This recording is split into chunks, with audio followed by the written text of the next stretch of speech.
game, doing it different, we ain't the same. I'ma come over and state my claim. You think I'm lame cause I don't wear a chain? Rock them pants and a shirt that's plain. With life's too simple, you can keep that fame. Try to maintain and level out my brain. Bring heat to my calves when I run LeBron James. Who run it, who run it, who run it? I run it. When I conquer, they know who done it. Check it out when I run the city. Running high with the cardio, feeling silly. People want dreams, but stuck on their cell phones. Will that make them come true? Hell no. Feed your focus and neglect your distractions. Tomorrow's not promised to no one, so make it happen. Hey, how's it going, people? This is Rolo, and welcome back to Rolo Runs the City podcast. And we are grateful to be here in front of you today. If you're watching on YouTube or if you are listening on Spotify or any other place where you can catch your podcast. Well, anyway, if you're looking on YouTube, feel free to subscribe. You hear me? I'm all messed up today. Feel free to subscribe, man.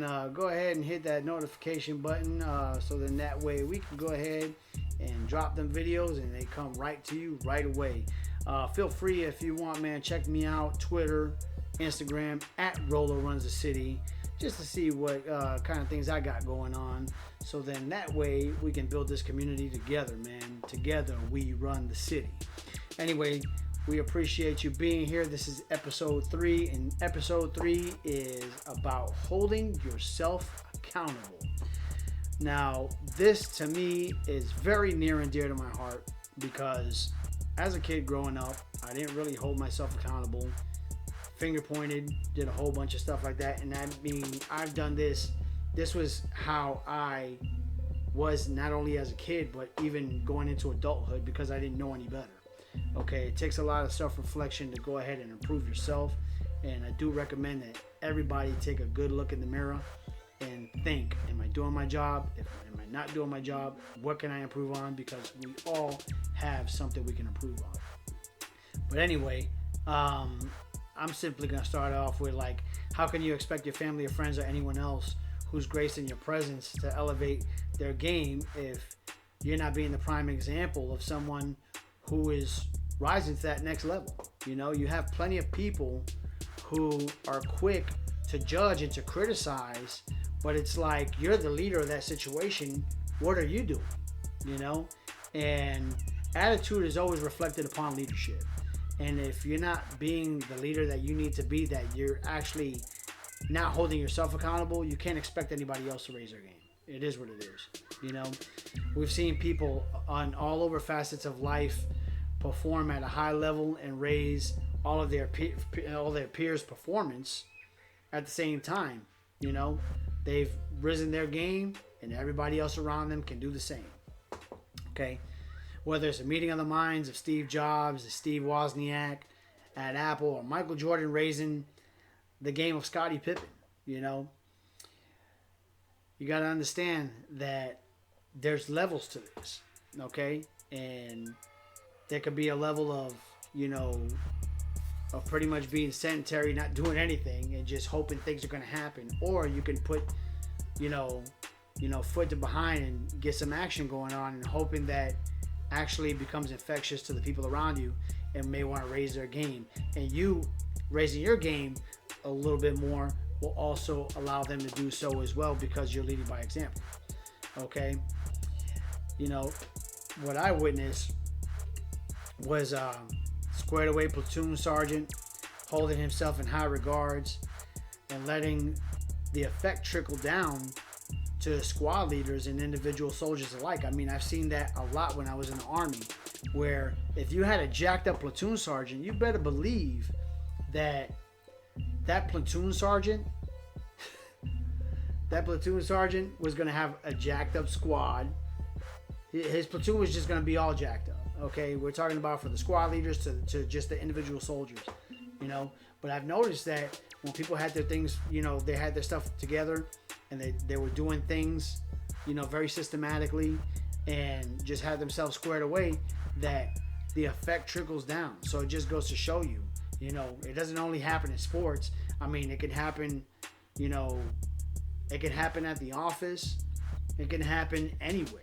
You know, if you have yourself intact doing what you're supposed to do when you're supposed to do it, you're going to be where you want to be. And your people are going to be there with you because that's what it's about. It's not really about you. it's about whose lives you can affect. You know, when you're doing God's work, God not only makes sure that you're blessed, but also blesses those who you've come into contact with and, you know, improved and made better. Okay? You know, it's a shame someone ruins our order in a restaurant, or a barber or a stylist ruins our hair. We let them, like, we just go off, we let them have it, you know? But when we fall short of our own, disciplines, and we fall off of our wagon, you know, whether it be diet, exercise, you know, duties to the family, you know, when it comes to things like that, like, it's not a problem, you know? So it's like, we'll let somebody who directly affects us, let them have it because they didn't do what they were supposed to do. But when it comes to us, where we're lacking, next thing you know, it's like, it's okay. We can put it off.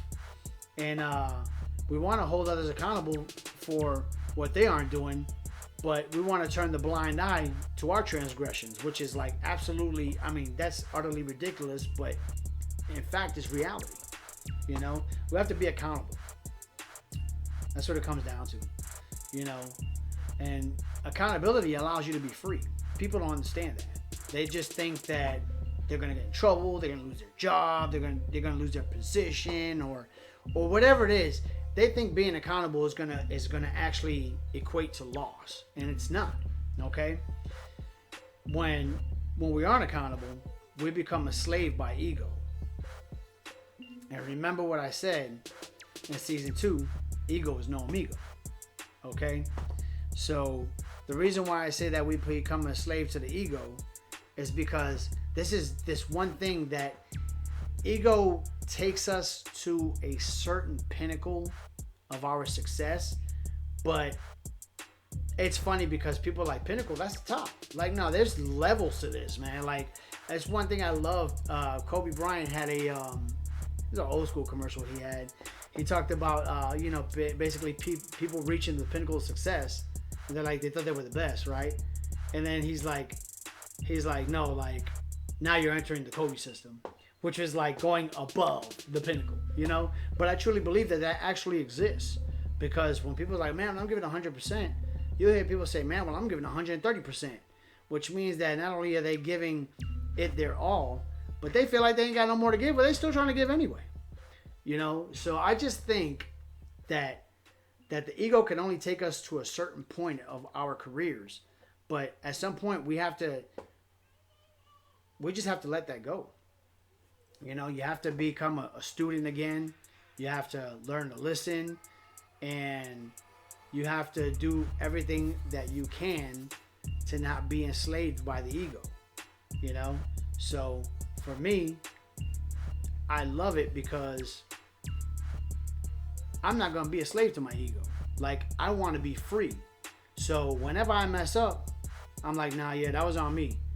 So what I did was I gave the power to myself to actually take accountability for my mess up, instead of having to be ridiculed and reprimanded by someone who's not going to pretty much take it like I am, but dish it out to me the way they should. Okay? For example, if I work at a department store and I didn't put up my returns, all right? People that are in retail know what this is about. I didn't put up my returns, right? And it's almost closing time. And you're like, oh man, I didn't put up my returns, because you're noticing everybody else that put up their returns and they all in all of their departments, right? You're like, man, let me go to customer service and get my returns. Your manager sees you and says, hey, what are you doing? So, hey, I messed up. Like, I got caught up doing something else, and I realized I didn't put my returns up. I do apologize for that. I know we're getting ready to close. Please allow me to get these returns up, so then that way I could do what I'm supposed to do. That was my fault.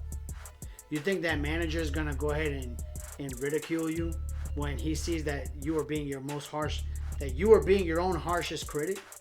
He's going to be like, hey man, hurry up man, because it's almost time to go. That's probably what you'll hear, because obviously he's letting you know he's the manager, he's the supervisor, he's in charge, he's letting you know.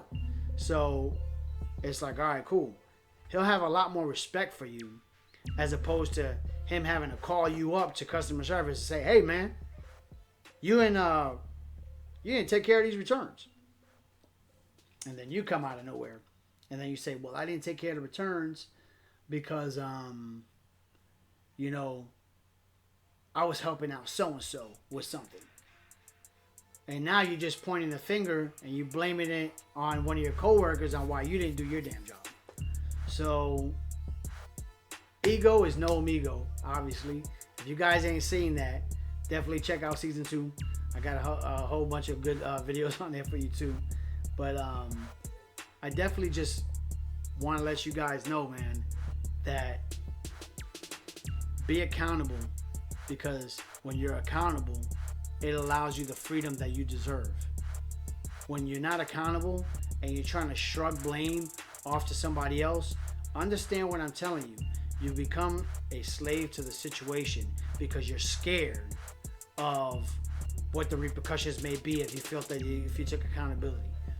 I've never seen, because I'll put it to you exactly like this. Like when I was in the military, and if I messed up on something, I let people know right away, hey, this is the issue that I had. This is why I messed up. And sure enough, they'll say, all right, Caraballo, don't let it happen again. Like, hey, I got you. You know, you have to be in a situation where you can't be scared of wanting to become better. Okay? Being accountable allows you to become better, because what it does is it allows critique to come in. And how do we get better if we're not being criticized? And I'm a firm believer in this. There's some people that criticize just to criticize, and there's people that criticize because they actually want to see you get better. Now, I know that jerks, are all over the world. But the vast majority of people that are in powerful positions or are in position of authority, they will tell you something because they don't want to see you do it again. And they want the operation to run smoothly. So it's like, okay, so evidently you're not intimidated by me trying to get your job, because that's not what I'm trying to do. I'm just trying to do my job. But thank you for squaring me away. And then it happens the way it needs to. Well, anyway, I just thought this was a great topic to hit on. Always remember, folks, till next time, be a goat. Be the goat. Never a sheep. And don't sleep on your dreams. Take care and Godspeed as well.